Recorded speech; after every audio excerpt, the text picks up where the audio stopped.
جی السلام علیکم۔ بعض دفعہ بندے کو کچھ چیزیں اس طرح سے سمجھ آتی ہیں کہ وہ کو اگر استاد سمجھانے بھی بیٹھے تو شاید پہلے سمجھ نہیں آ سکتی ہوں گی۔ ایسی ہی دو باتیں کل رات کو سمجھ آئیں۔ ایک، ہمارے ہاں ہمیشہ سنتے رہتے ہیں لوگ کہتے ہیں کہ تم وہاں پہ تیل لینے کے لیے گئے تھے، تو دوسری ایک ریورس ٹینگو تھی جو فیوچرز میں یا آئلز کے خاص طور پہ فیوچرز میں ہم سنتے ہوتے تھے۔ تو کل کی ویسٹ ٹیکسس کروڈ کے سودوں میں یہ دونوں کانسیپٹ بڑے کلیئر ہوئے ہیں۔ کل مئی کے کانٹریکٹس اینڈ پہ جا کے $37 مائنس پہ ٹریڈ ہوئے، جس کا مطلب یہ ہے کہ آپ ایک بیرل کروڈ بھی لے لیں اور ساتھ میں $37 بھی آپ لے جائیں۔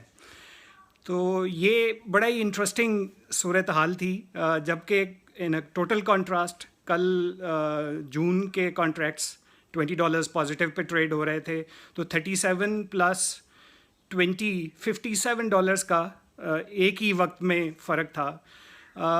تو ہم یہی سوچتے تھے کہ کوئی بڑی بے وقوفی کا کام کیا ہے، اس لیے بندے کو کہہ رہے ہیں کہ تم وہاں تیل لینے گئے تھے۔ تو کل یہ بات بہت کلیئرٹی کے ساتھ سمجھ آئی کہ تم نے یہ کام کیوں کیا تھا۔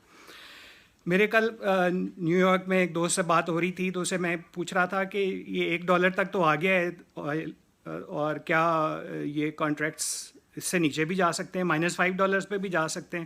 تو اس نے کہا کہ جی آج تک تو ریورس ٹینگو نہیں ہوا، لیکن آج کل جیسے حالات بھی پہلے کبھی نہیں تھے، تو کچھ دیر بعد اس کا میسج آیا کہ جی ریورس ٹینگو ہو گیا، اور اس کے بعد وہ ان کے میسیجز آتے رہے اور فائنلی $37 مائنس تک یہ کہانی گئی۔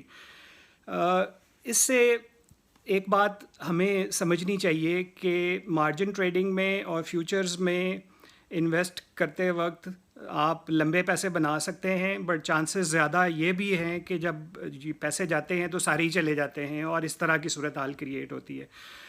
کل آئل کمپنیاں جو ریئلی آئل ٹریڈ کر رہی تھیں ان کو کوئی فرق نہیں پڑا، اتنا بڑا نہیں ڈینٹ پڑا۔ کل جو اسٹاک انڈسز تھے نیو یارک اسٹاک ایکسچینج کے، اسٹینڈرڈ اینڈ پور اور ڈو جونز اور باقی بھی، وہ 2% پلس مائنس میں نیگیٹو تھے۔ کوئی بھی اس طرح کی صورتحال نہیں تھی جس طرح کی یہ کروڈ ٹیکسس کروڈ میں صورتحال تھی۔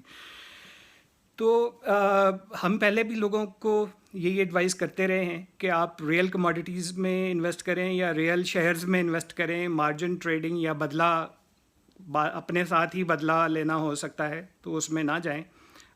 اس میں آپ کو یقیناً زیادہ پیسے بن سکتے ہیں شارٹ رن میں تھوڑی سی انویسٹمنٹ کر کے، لیکن ان دی اینڈ وہ پیسے سارے کے سارے اسی دھندے میں چلے جاتے ہیں۔ تو اگر آپ نے ریئل انویسٹ کیا ہے، اپنی ریئل سیونگ کا ایک پورشن آپ سٹاکس میں انویسٹ کرتے جائیں، اور جب آپ سمجھیں کہ آپ کو ضرورت ہے یا آپ کے حساب سے اب کافی نقصان ہو گیا یا کافی فائدہ ہو گیا ہے، تو آپ وہاں پہ کاٹیں، تو 10-20% نگیٹو پہ آپ نکل سکتے ہیں۔ یہ نہیں کہ آپ کے سارے پیسے جو لگے ہوئے تھے وہ بھی گئے اور ساتھ میں آپ کی جیب سے اور پیسے بھی گئے اور آپ بیٹھ کے پھر پچھتا رہے ہوں۔ تو یہ میسج اس سے نکلتا ہے۔ تو ریئل انویسٹمنٹس پہ کام کرنا چاہیے۔ اللہ حافظ۔